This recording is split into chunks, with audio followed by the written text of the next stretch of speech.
మన నగరాలు పట్టణాలు ప్రగతి బాట పట్టాలంటే బీజేపీని గెలిపించండి. కేంద్ర ప్రభుత్వ సహకారంతో మున్సిపాలిటీలు, కార్పొరేషన్ల సమగ్రాభివృద్ధి. ఇది తెలంగాణ ప్రజలకు మోదీ గ్యారంటీ. కమలం గుర్తుకే మన vote. Save Telangana. Vote for BJP. తెలంగాణలో మున్సిపల్ ఎన్నికల హడావిడి కొనసాగుతుంది. ముఖ్యంగా కరీంనగర్లో అయితే చాలా టఫ్గా కనిపిస్తుంది సిచ్యువేషన్. కరీంనగర్ మున్సిపాలిటీలో అక్కడ ఓటర్ల మనోగతం ఏ రకంగా ఉంది, అక్కడ కార్పొరేషన్లు ఎవరు గెలవబోతున్నారు, కార్పొరేటర్లుగా మేయర్ పీఠం ఎవరికి దక్కబోతుంది, దీనికి సంబంధించి మనం తెలుసుకుందాం. మనతో పాటు బీకాన్ సంస్థ అధినేత బీకాన్ మధు గారు ఉన్నారు. 2023లో కానీ మొన్న జూబ్లీహిల్స్లో కానీ అక్యూరియస్గా తన ప్రీపోల్ని అంచనా వేసి ఎవరు గెలవబోతున్నారో ముందే చెప్పినటువంటి సంస్థగా రికార్డులో ఉంది. ఇప్పటికే వారు ఇప్పుడు ఈ మున్సిపల్ ఎన్నికల పైన కూడా వారి యొక్క సర్వేని చేయడం జరిగింది. సో కరీంనగర్ మున్సిపాలిటీలో ఏ రకమైనటువంటి పరిస్థితి ఉంది, వారు చేసినటువంటి అబ్జర్వేషన్లో ఏం తెలిసాయో తెలుసుకునేటువంటి ప్రయత్నం చేద్దాం. సార్ నమస్తే. సో ఎలా ఉంది సార్ కరీంనగర్లో? కరీంనగర్ అంటే మొత్తం రాష్ట్రవ్యాప్తంగా 116 మున్సిపాలిటీస్కు అదేవిధంగా 7 కార్పొరేషన్స్కి పెట్టినప్పుడు నోటిఫికేషన్ అనేది కొంత స్తబ్దంగా వచ్చింది. సమ్మక్క సారక్క జాతర రావడం వల్ల బీఫామ్స్ అనేవాళ్ళు పర్ఫెక్ట్ ఇవ్వకుండా లాస్ట్ మినిట్ వరకు అంటే విత్డ్రాల్ టైం వరకు ఇవ్వడం వల్ల కొంత అయోమయం గురైనారు. ఆ తర్వాత టికెట్ రాని వాళ్ళ వల్ల ఒక 2-3 రోజులు డిస్టర్బ్ అయింది. అంటే షార్ట్ స్పాన్ ఆఫ్ టైంలో అంటే ప్రచారానికి అతి తక్కువగా వారం రోజుల టైం ఉండడం వల్ల కొంచెం ఎట్లా ఉంది పొజిషన్ అనేది తీసుకోవడానికి కొంచెం కష్టమైంది. కాకపోతే మేము రాష్ట్ర వ్యాప్తంగా సర్వే చేసినాం. గత ఎలక్షన్ జూబ్లీహిల్స్ కానీ వివిధ రకాల ఎలక్షన్స్లో కూడా ఉన్నాం కాబట్టి ఆ అనుభవంతో దాదాపుగా మేము అంచనా వేయడం జరిగింది. కరీంనగర్కి వచ్చినట్లయితే 66 డివిజన్స్ ఉన్నట్లయితే మా అంచనా ప్రకారం అంటే ఏది కూడా అంటే పర్ఫెక్ట్గా మ్యాజిక్ ఫిగర్ని దాటే అవకాశం అయితే కనిపిస్తలేదు. సో సింగిల్ లార్జెస్ట్గా అంటే బోటాబోటిగా అంటే 23 ఆ ప్రాంతంలో బీజేపీ కొంచెం ముందు అంజలో ఉంది. ఆ తర్వాత కాంగ్రెస్ కూడా దాదాపుగా 20 ఆ ప్రాంతంలో +2- సో ఉండే అవకాశం ఉంది. కాబట్టి ఆ తర్వాత ఎంఐఎం 8 స్థానాల నుంచి 10 స్థానాల వరకు, అదేవిధంగా బీఆర్ఎస్ కూడా 10 స్థానాల వరకు, 10 నుంచి 12 స్థానాల వరకు. తర్వాత ఇతరులు ఎవరైతే బీఫామ్స్ రాకుండా ఉన్న వాళ్ళు ఎవరైతే ఉన్నారో వాళ్ళు సింహం గుర్తు కానీ వివిధ రకాల ఏసీ గుర్తు కానీ ఉన్న వాళ్ళు ఒక 3-4 స్థానాలు గెలిచే అవకాశం ఉంది. ఈ విధంగా చూసుకున్నట్లయితే నాకు తెలిసి హంగ్ ఏర్పడే అవకాశం అయితే కనిపిస్తుంది. కాబట్టి ఎప్పుడు మున్సిపల్ ఎలక్షన్స్ కానీ లోకల్ బాడీస్ ఎలక్షన్స్ కానీ క్యాండిడేట్ బేస్డ్ ఎలక్షన్స్గా ఉంటాయి. అక్కడ వాళ్ళ యొక్క క్యారెక్టర్ కానీ ఎలాంటి వారు కానీ ప్రజలకు సేవ ఎలా చేస్తారనేది అంటే పార్టీ గుర్తుతో జరిగినప్పటికీ కూడా 50% అనేది క్యాండిడేట్ బేస్డ్ మీద వెళ్ళిపోతుంది.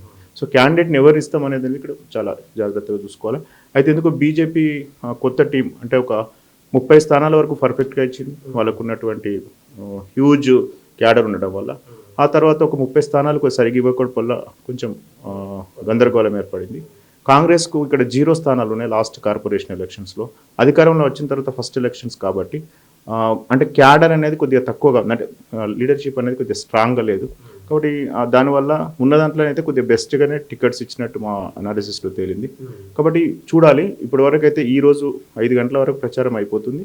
రేపు ఒక్కరోజు గడువు ఉంటుంది. మీకు తెలుసు కదా సార్, పోల్ మేనేజ్మెంట్ అది వెరీ వెరీ ఇంపార్టెంట్. నాకు తెలిసి పోల్ మేనేజ్మెంట్తో 6-7 స్థానాలు అటు ఇటుగా మారే అవకాశం ఉంటుంది.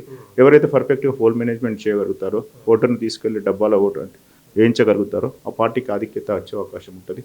కాబట్టి ఈ మధ్యకాలం మనం కేసీఆర్ ప్రభుత్వంలో చూసినప్పటికీ కూడా అధికారం ఉన్న వైపుకి ప్రజలు మొగ్గు చూపే అవకాశం ఉంటుంది. అంటే అధికారం ఎటువైపు ఉంటే ఏమైనా ప్రభుత్వంతో వస్తాయి అనేటువంటి ప్రజల్లో బలంగా నాటింది.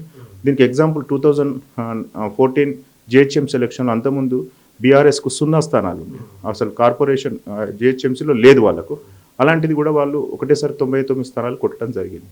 కాబట్టి ఎలక్షన్ టు ఎలక్షన్ ఉంటుంది, ఎలక్షన్ జరిగే విధానం ఉంటుంది, ఎలక్షన్ క్యాంపెయిన్ స్ట్రాటజీస్ ఉంటాయి. కాంగ్రెస్లో చూసినట్లయితే వాళ్ళు మంచి అవకాశం ఏదైతే ఉందో అంటే కొద్దిగా మేము అబ్జర్వ్ చేసింది ఇంటర్నల్ పాలిటిక్స్ అనేటువంటివి కొంచెం కాంగ్రెస్ పార్టీని స్పాయిల్ చేసింది. అంటే ప్రజలు ఓటేయడానికి రెడీగా ఉండేది. కాకపోతే వాళ్ళకు విశ్వాసం కల్పించడంలో కొద్దిగా లేట్ అయింది. ఇన్ఛార్జ్లను నియమించడంలో కానీ అందరి మధ్యలో కోఆర్డినేషన్ చేయడంలో కానీ కొద్దిగా లేట్ అవ్వడం వల్ల కొద్దిగా వెనుకబడి జరిగింది. కాబట్టి 0 స్థానాల నుంచి వాళ్ళు మేయర్ పీఠం దగ్గరికి రావడం అనేది కూడా కొద్దిగా చెప్పుకోవచ్చు. అయితే ఇక్కడ బీఆర్ఎస్ వర్సెస్ కొన్ని స్థానాల్లో మేము అబ్జర్వ్ చేసింది ఏంటంటే బీఆర్ఎస్ బీజేపీ ఓట్ ట్రాన్స్ఫర్ అనేది జరుగుతుంది. అంటే అది ప్రత్యేకంగా జరగాలనేది ఏం లేదు, కానీ ఓటర్ ఏం డిసైడ్ అవుతున్నాడంటే బీఆర్ఎస్ వీక్ ఉన్న స్థానంలో బీజేపీ ఆర్ కాంగ్రెస్ ఎటువైపు డిసైడ్ వేయడం అనేది జరుగుతుంది. అందుకోసం బీఆర్ఎస్ను బీజేపీ ఎప్పుడైతే బీఆర్ఎస్ వీక్ అవుతుందో అక్కడ అనూహ్యంగా బీజేపీ అనేది పుంజుకుంటుంది. ఇది ఒక కరీంనగర్లో కాదు, మీరు అబ్జర్వ్ చేసినట్లయితే అన్ని మున్సిపాలిటీలో కూడా అన్ని రకాలైన ముఖ్యంగా పట్టణాలలో ఎక్కడైతే బీఆర్ఎస్ కొద్దిగా వీక్ అయ్యే ప్రాంతం ఉన్నప్పుడు దాన్ని బీజేపీ భర్తీ చేసేగా ఉంటుంది. కాబట్టి కరీంనగర్ ఎలక్షన్ మీద మాకు పూర్తి అవగాహన ఉన్నది. కాబట్టి చూద్దాం, రేపు ఒక్కరోజు ఉంది కదా, రేపు ఒక్కరోజు పోల్ మేనేజ్మెంట్ జరుగుతుంది, ఎలక్షన్స్ ఎల్లుండి జరుగుతాయి. కాబట్టి ప్రచారాలు మాత్రం హోరుగా జరిగినాయి. వాళ్ళకున్న సమయంలో దాదాపు 130 కోట్ల రూపాయల ఖర్చు అందరు అభ్యర్థులు కలిసి పెట్టడం జరిగింది సుమారుగా. అంటే రిచెస్ట్ ఎలక్షన్ కూడా మనం తీసుకోవచ్చు. ప్రచారాలు కూడా బాగానే చేసుకున్నారు. కాబట్టి wish all the best for everyone. But so hung వైపు అవుతుంది. మేబీ ఎంఐఎం బీఆర్ఎస్ కింగ్ మేకర్గా అయ్యే అవకాశం ఉంటుంది. ఒకవేళ అనూహ్యంగా పోల్ మేనేజ్మెంట్లో కానీ మనీ మేనేజ్మెంట్లో కానీ ఓటర్లను అట్రాక్ట్ చేయడంలో జరిగితే లెస్ ఛాన్సెస్లో ఒకరు మేయర్ పీఠం దక్కించుకునే అవకాశం ఉంటుంది. అంటే ఇప్పుడు మీరు చెప్పినట్టు ప్రభుత్వంలో అధికారంలో ఉన్నటువంటి వారికి అడ్వాంటేజ్ ఉంటుందండి. బట్ ఇక్కడ సిచ్యువేషన్ డిఫరెంట్గా కనిపిస్తుంది కరీంనగర్లో. ఎందుకంటే బండి సంజయ్ గారు కూడా అధికారం మాది ఉంది సెంట్రల్లో, నీ సెంట్రల్ నుంచి నిధులు తెస్తా అని ప్రచారంలో దిగుతున్నారు.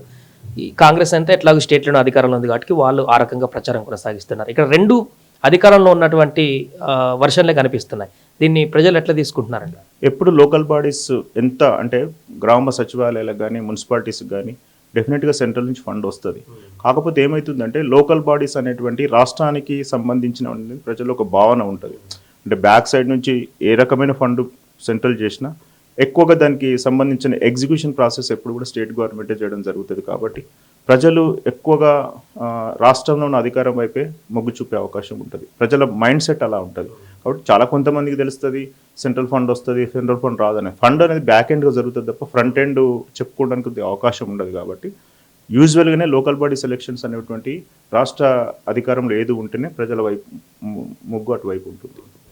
అది ప్రస్తుతం కరీంనగర్ మున్సిపల్ ఎన్నికల్లో జరుగుతున్నటువంటి పరిణామం. పూర్తిగా రెండు పార్టీల మధ్య ముఖ్యంగా కాంగ్రెస్ బీజేపీ మధ్య హోరాహోరీ అయితే నడిచేటువంటి అవకాశం ఉంటుంది ఇప్పటి వరకు. బట్ ఈ 2 రోజుల్లో రేపు ఎల్లుండి జరిగేటువంటి పరిణామంలో ఈ రెండిట్లో ఏదో ఒకటి కూడా మంచిగా మెజారిటీ బయటకు వచ్చి మేయర్ దక్కించుకునేటువంటి అవకాశం కూడా ఉందంటూ వారు చెప్తున్నారు.